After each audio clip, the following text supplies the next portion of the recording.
이제 다윗이 도망을 가고 압살롬이 예루살렘 궁을 차지한 후에 그곳에서 작전회의가 벌어졌습니다.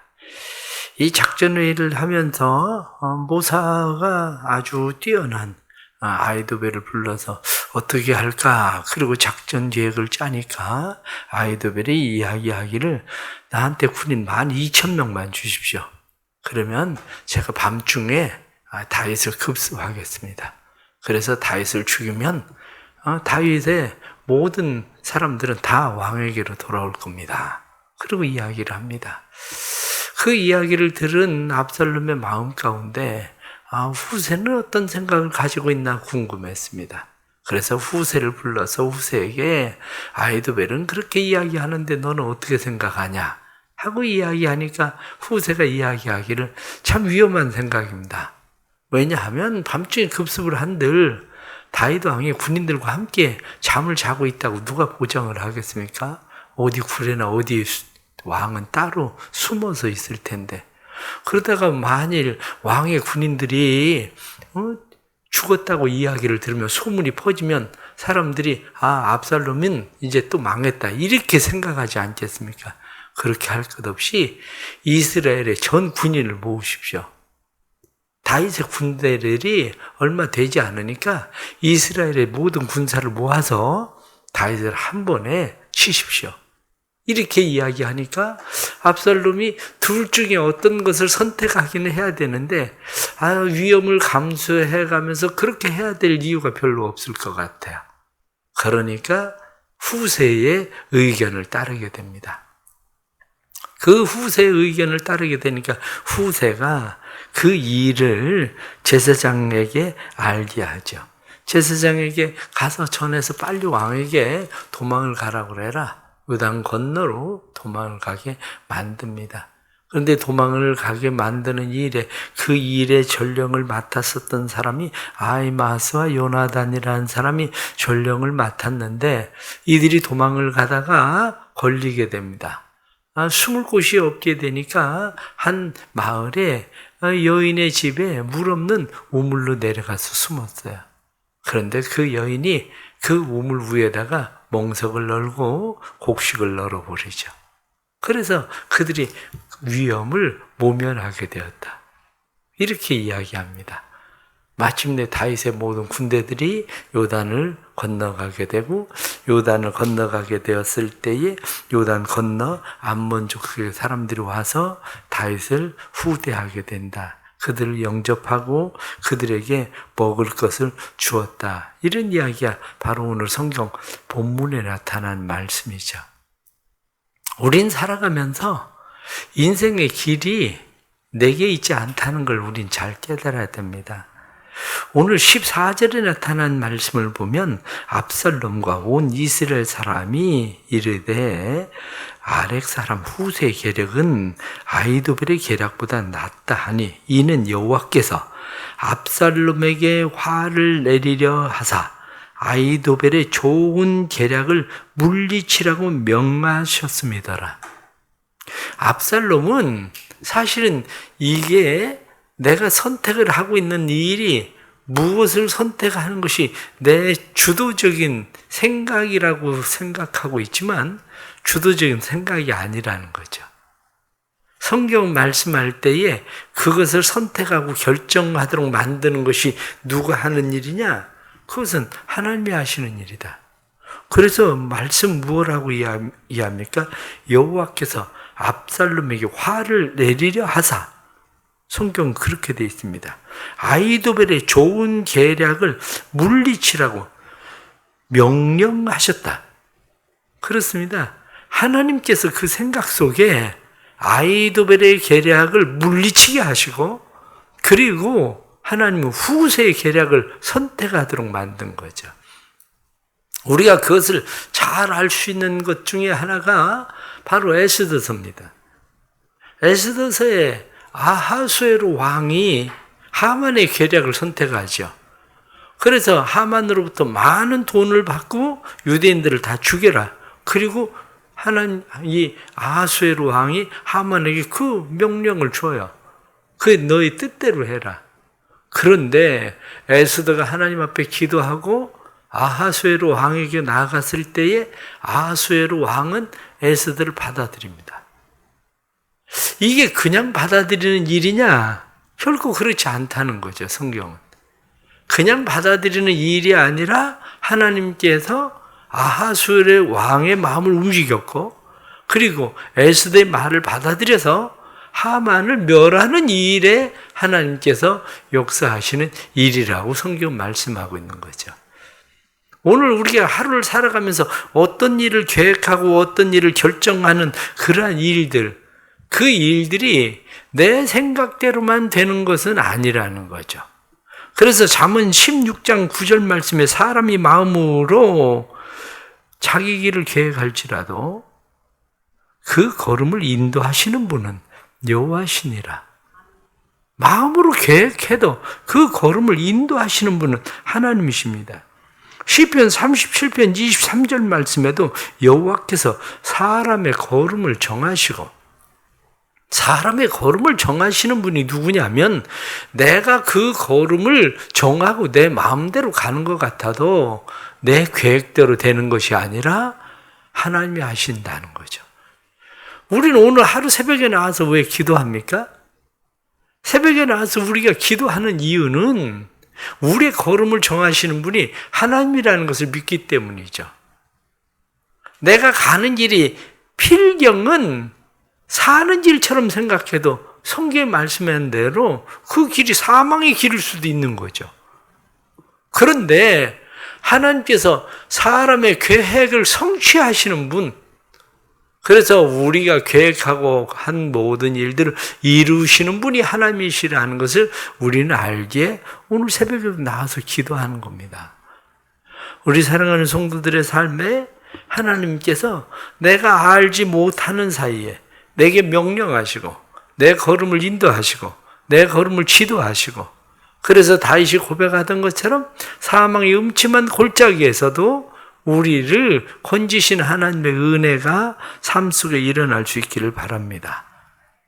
뿐만 아니라 우리가 살아가는 삶 속에 작은 일 하나도 삶을 바꾸는 일에 대단히 중요하다는 것을 우리가 깨닫는 거죠. 삶에는 터닝 포인트가 있습니다.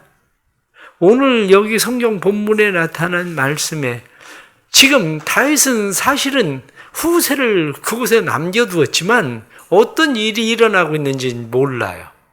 그런데 다윗의 인생 가운데 놀라운 터닝 포인트가 생기는 거죠.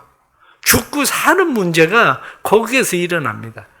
그런데 그것뿐만 아니라 아히마스하고 요나단이 잡혔더라면, 그랬더라면 압살롬의 계획이 바뀌었을 수도 있죠. 왜냐하면 그들이 잡히면 압살롬은 지금 이 이야기를 가서 전해주란 이야기는 다윗에게 빨리 도망가란 이야기인데 오늘 밤에 그냥 급습을 해야 되겠다, 이렇게 계획이 바뀔 수도 있는 일이죠. 결국 인생의 터닝 포인트를 결정하는 분은 누구냐면 하나님이 하시는 거예요. 하나님이. 그렇습니다. 삶에 여러분들은 누구를 통해서 인생의 터닝 포인트를 만납니까? 인생의 터닝 포인트를 만나게 되는 일은 때로는 다른 사람이 크게 생각하지 않고 하던 일이 내 인생의 터닝 포인트를 만들어요.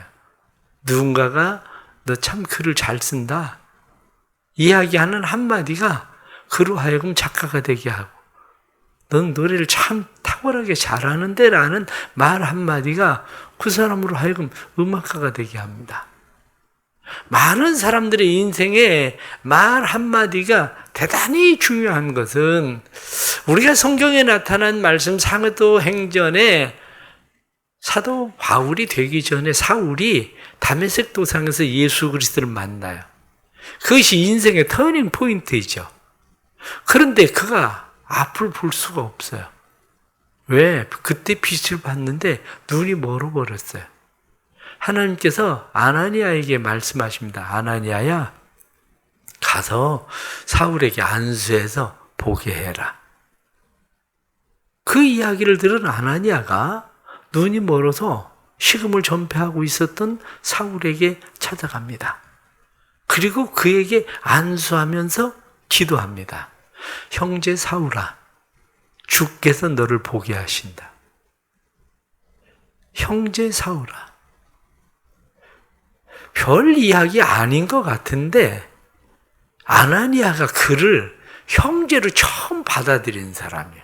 그리스도인의 형제로. 아마 사도 바울의 마음 가운데 평생 그리스도인들을 형제로 생각하고 살아갈 수 있게 만들었었던 중요한 힘 중에 하나가 바로 그 말이었을 거야. 형제 사울아. 아, 맞아. 예수님께서 말씀하실 때 왜 너는 나를 핍박하느냐? 내가 언제 주님을 핍박했습니까? 내가 지금 그리스도인들에게 하는 것이 나를 핍박하는 거야. 그런데 내가 핍박하고 있었던 아나니아가 내게 와서 형제 사울아 하고 부를 때에 아, 나는 이들의 형제구나. 이게 생기는 거죠. 우리의 삶에도 마찬가지입니다. 누군가에게 내가 하는 말 한마디, 때로는 하는 행동 하나가 모든 사람들에게, 많은 사람들에게 큰 힘이 된다는 걸 알게 되죠. 울드릭이라는 사람이 있습니다. 이 울드릭이라는 목사님의 간증 가운데 그런 이야기가 나옵니다. 자기가 10살 때에 어머니가 자기에게 사회복지사였었는데 그런 이야기를 했다는 거야. 울드릭, 넌 장난감이 많은 것 같아. 근데 내가 다니고 있는 가정들에 보면 장난감이 하나도 없어서 아이들이 돌멩이를 가지고 놀고 그러고 있다. 그런데 너 이번 성탄절에 네 장난감 중에서 아이들에게 선물을 주면, 장난감으로 아이들에게 선물을 주면 좋겠다. 그때 울드릭이 그럼 무슨 선물을 줄까? 그리고 생각을 합니다. 그때 엄마가 이야기하기를 그래, 이왕 선물을 주려면 네가 가지고 있는 것 중에 가장 큰 걸 선물로 주려.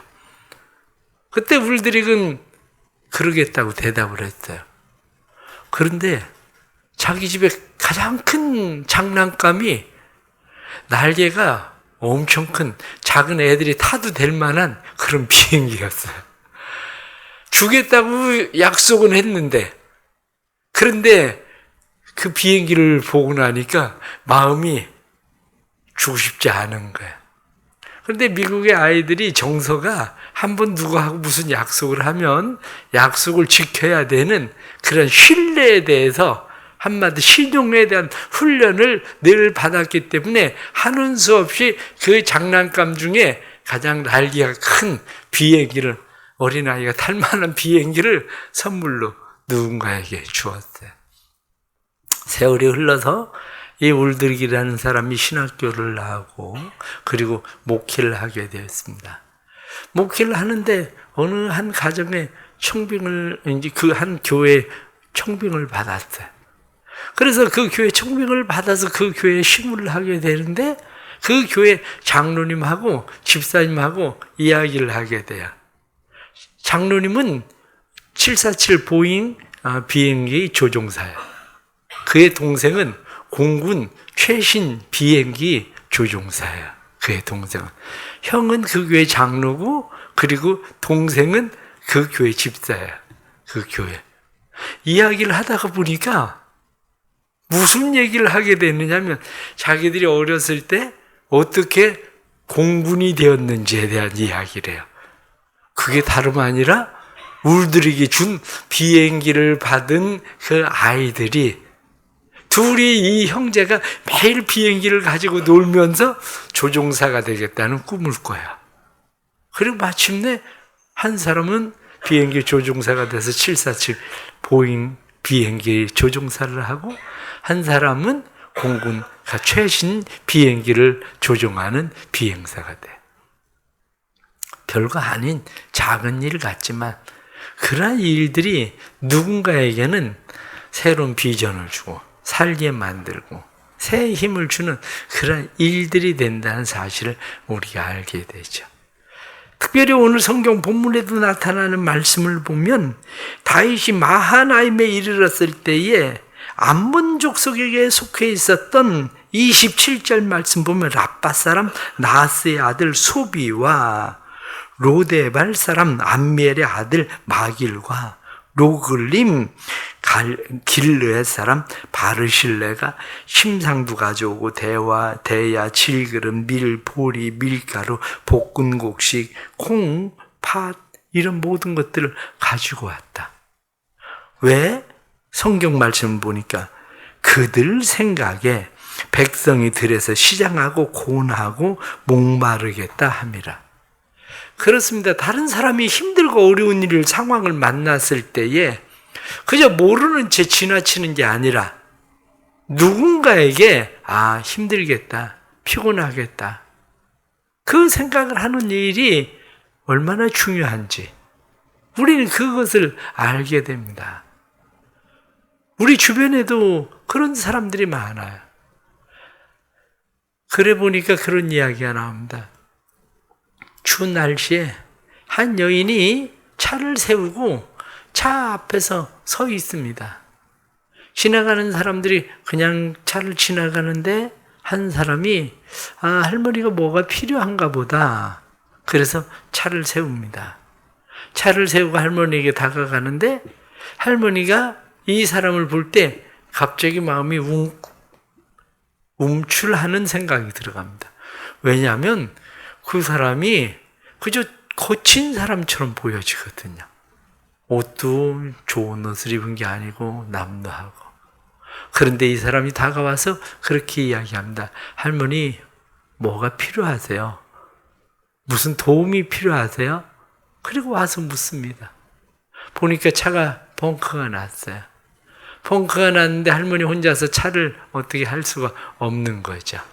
그런데 할머니가 사람들에게 도움을 청하려고 하는데 다른 차들은 다 그냥 지나가는데 이 사람이 와서 차를 세우고 그 모습을 보게 된 거죠. 날씨는 좀 추운데 그가 할머니에게 이야기하기를 할머니 차 안에 들어가 계세요. 차 안에 들어가 계시면 제가 차를 수리할게요. 그리고 타이어 펑크를 난 타이어를 갈기 시작을 합니다. 펑크난 타이어를 교체를 하고 그리고 할머니 이제 평안히 가세요. 그리고 이야기를 합니다. 할머니가 그에게 이야기하기를 수고하셨는데 제가 뭘 도와드릴까요? 얼마나 드리면 되겠습니까? 그리고 이야기를 합니다. 그가 이야기하기를 아닙니다 할머니. 제가 돈을 받으려고 이 일을 한 게 아니고 저는 할머니를 보고 제가 무슨 필요가 있을 것 같아서 제가 도와드려야 되겠다고 생각을 한 겁니다. 그리고 이야기를 해요. 그리고 그는 차를 타고 가버려요. 할머니는 고마운 마음 가운데 그가 남긴 말 한마디가 있어요. 무슨 얘기냐면 할머니 저는 안 주셔도 돼요. 누군가가 그런 도움이 필요할 것 같은 사람이 있으면 저라고 생각하고 도와주세요. 그 이야기를 하고 사라졌거든요. 할머니가 좀 가다가 보니까 카페가 있어요. 이 카페를 보고 추우니까 커피 한 잔을 마시고 몸을 좀 녹여야 되겠다고 카페에 들어갔습니다. 카페에 들어가서 보니까 임산부가 거기에서 서빙을 하고 있는 거야. 배는 많이 부른데 많이 피곤해 보이는데 그런데 임산부가 거기서 서빙을 하고 있어요. 그 모습을 보고 저거 배가 저렇게 부른데 여기 와서 일을 하고 있는 거 보니까 많이 힘들겠구나. 이런 생각이 들어요. 많이 힘들겠구나. 그래서 그에게 $100짜리 지폐를 줍니다. 그러니까 이 $100짜리 지폐를 받아든 이 서빙을 하는 임산부가 돈을 바꾸러 카운터로 갔는데 카운터에 가서 돈을 바꾸고 돌아보니까 없어졌어요. 할머니가. 그런데 거기에 조그만 메모지가 한 장 있어요. 메모지가 한 장 있는데 내가 조금 전에 도움을 받았는데 도움을 받은 사람이 자기에게 하든 누군가에게 하라고 해서 내가 당신을 도와주는 것 뿐입니다. 내게 빚을 졌다는 생각은 안 하셔도 됩니다. 그렇게 거기 써서 종이를 놓은 거예요. 근데 보니까 그 밑에 $400를 더 넣어놓은 거예요. $400를. 여인은 그것을 들고 집에 돌아왔습니다. 집에 돌아와서 자기 남편과 잠자리에 누워서 자기 남편에게 그런 이야기를 해요. 여보, 오늘은 참 착한 할머니를 만나서, 그런데 그 착한 할머니가 오늘 누군가 내게 빵그릇 떼워준 그 사람이 힘들고 어려운 사람을 보면 내게 하는 것처럼 그냥 그 사람을 도와주세요. 그렇게 이야기하고 내게 $500나 주었어. 그 이야기를 해요. 그 사람이 바로 자동차 펑크를 태워준 사람이었어요. 삶이라는 건 그래요. 식물을 물 위에 던지라. 그리하면 몇 날 못 되어서 도로 돌아올 거다. 무슨 말이 됩니까? 식물을 물 위에 던지면 다 떠내려가 버리는 것 같은데 그거 어떻게 내게로 돌아오겠습니까? 그런데 성경은 우리에게 말씀하기를 식물을 물 위에 던지면 도로 거둘 거라는 거예요. 오늘 성경에 나타나는 이 마하나임에 이르렀을 때 암몬 족속의 사람들에게 다시 나라를 회복할 때에 베푸는 은혜들을 우리는 또 보게 됩니다. 오늘 하루를 살아가면서 내 걸음을 인도하시는 분이 하나님이신데 하나님이 내 걸음을 인도하실 때에 누군가를 만나거든 오늘 보는 그 사람의 내가 터닝 포인트가 될 수 있다는 생각을 하십시오. 그 사람을 만날 수 있게 한 것은 하나님께서 오늘 성경에 그 사람이 들에서 시장하고 고나고 목마르겠다 생각함이었다 이렇게 말한 것처럼 그의 입장을 생각해서 내가 하는 일 이것이 얼마나 중요한 일인가 하는 것을 우리에게 알게 하시는 말씀이죠. 오늘도 여러분들을 통해서 하나님의 사랑이 누군가에게 흘러갈 수 있는 삶의 축복이 있기를 바랍니다. 기도하겠습니다. 하나님 아버지 감사합니다. 또 하루를 이렇게 시작해 하시니 오늘 하루도 우리의 걸음을 인도하시는 분은 하나님이십니다. 우리의 걸음을 인도하시고 우리의 걸음 가운데 하나님의 은혜를 베풀어 주셔서 하나님의 선하신 계획 안에 우리가 거하게 해 주시고 우리가 때로는 크게 생각하지 않고 하는 행동 하나도 누군가에게는 인생의 터닝 포인트가 될 수 있다는 것을 잘 알게 해 주시고 오늘 암몬 족속이 다윗에게 행하던 것처럼 저희들도 누군가가 피곤하고 고나고 목마른 사람들 그들의 사정과 형편들을 우리가 볼 때 도울 수 있는 그런 마음을 주시고 또한 그러한 행동들이 우리의 삶에 있게 해주셔서 누군가를 살게 하는 일들이 되고 힘을 주고 용기를 주는 일이 되게 하여 주옵소서. 오늘 하루도 주님께서 큰 은혜 베풀어 주시고 또 이 나라에 하나님 은혜 베풀어 주셔서 이 나라가 하나님의 은혜로 든든히 세워지는 나라 되게 해주시고 대전의 코로나19도 하나님께서 잠잠케 해주셔서 대전이 코로나19가 퍼지지 않도록 주님 도와주옵소서. 또한 미얀마의 선교사님들에게도 건강 주시고 미얀마의 고아원의 어린 아이들에게도 은혜 베풀어 주셔서 이들에게도 건강도 주시고 하나님께서 마음의 위로도 주시고 하나님께서 새로운 힘과 용기로 일어설 수 있도록 도와주옵소서. 오늘 하루도 일천번제를 드리며 감사하는 마음으로 오늘 이 하루를 시작하는 모든 성도들에게 은혜 베푸시고 하나님 앞에 드리는 마음과 사랑과 정성과 기도가 주 앞에 상달되어 걸음을 인도하시는 하나님을 보게 해 주옵소서. 특별히 우리의 자녀들의 걸음을 인도해 주옵소서. 자녀들의 걸음을 인도해 주셔서 자녀들의 걸음이 하나님의 은혜로 사는 하루 될 수 있도록 인생이 될 수 있도록 축복해 주옵소서. 예수 그리스도의 이름 받들어 간절히 기도드리옵나이다. 아멘.